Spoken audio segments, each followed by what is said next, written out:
Au nom du Père et du Fils et du Saint-Esprit. Amen. Esprit de Dieu, souffle de vie. Esprit de Dieu, souffle de feu. Esprit de Dieu, consolateur, tu nous sanctifies. Évangile de Jésus-Christ selon saint Matthieu.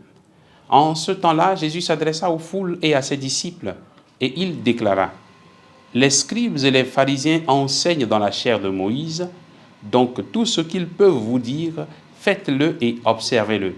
Mais n'agissez pas d'après leurs actes, car ils disent et ne font pas. Ils attachent de pesants fardeaux, difficiles à porter, et ils en chargent les épaules des gens, mais eux-mêmes ne veulent pas les remuer du doigt.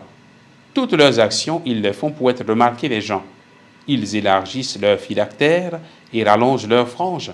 Ils aiment les places d'honneur dans les dîners, les sièges d'honneur dans les synagogues et les salutations sur les places publiques. Ils aiment recevoir des gens le titre de rabbi. Pour vous, ne vous faites pas donner le titre de rabbi, car vous n'avez qu'un seul maître pour vous enseigner, et vous êtes tous frères. Ne donnez à personne sur terre le nom de Père, car vous n'avez qu'un seul Père, celui qui est aux cieux. Ne vous faites pas non plus donner le titre de maître, car vous n'avez qu'un seul maître, le Christ. Le plus grand parmi vous sera votre serviteur. Qui s'élèvera sera abaissé, qui s'abaissera sera élevé. Acclamons la parole de Dieu. Louange à toi, Seigneur Jésus.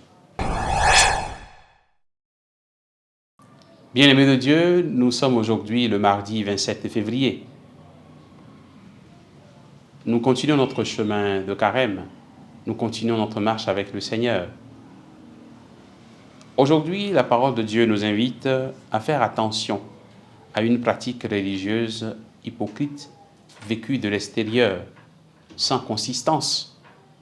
Ce temps de carême, justement, est un temps de conversion, un temps de changement, un temps de transformation intérieure, dans lequel nous sommes invités à changer ses comportements, à changer ses façons de vivre, à changer cette façon de vivre, cette façon d'être chrétien qui nous détruit et qui n'est pas vraie.